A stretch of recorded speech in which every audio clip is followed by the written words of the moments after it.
finding some problems that I am not real pleased about from the initial construction of the house. Even though I used a licensed contractor. So all you folks who are bagging on DIYers around here, it's not just DIYers who screw up. And at least when you DIY it, you're not paying for somebody else's labor. So we are loading the 2x12s from the horse barn demolition project to use as form boards for the foundation project. So that saved us a little bit of money, I'm sure. We got one stack on there, plus the short ones, because there are places we're gonna have to step the foundation down or up. And then here's our second stack of boards we're gonna put on the trailer. William and I are actually both under the weather at the moment, but it needs to be done, so we get it done. When we bought the property, it had a bunch of rebar that was left here. And we are gonna put as much of this to good use on this foundation project as we can. We also ordered some rebar, but whatever we can use that we already have means we can return what we don't need and recoup a few dollars, which I'm all about. So now we get to load that rebar onto the trailer.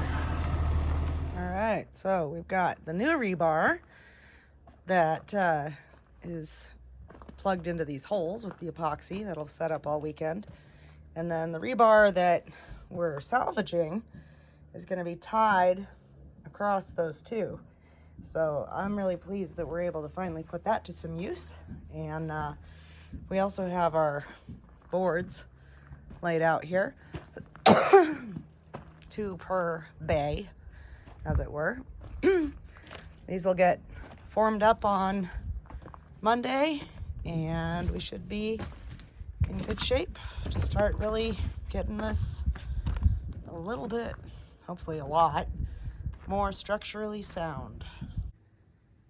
Starting to get to the place where we can see what it's going to be like as it gets formed up for concrete, for stem walls, and then it'll be framed up from there to the bottom of the foundation, or the bottom of the floor anyway. Should make it way more sturdy. Big day tomorrow. Concrete's getting poured, so everything's formed up, and it all looks essentially the same.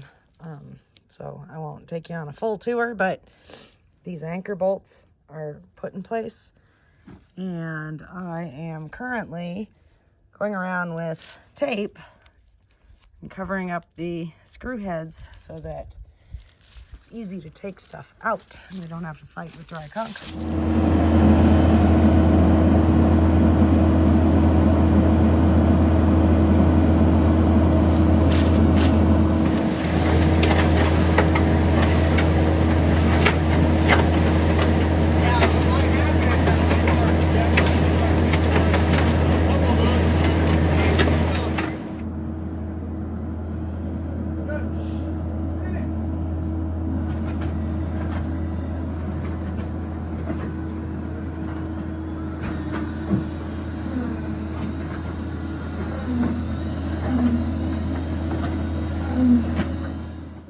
Pretty exciting.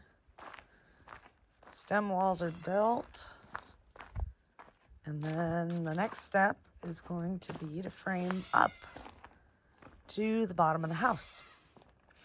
That'll lock everything in so that it doesn't go anywhere, which is, of course, ideal.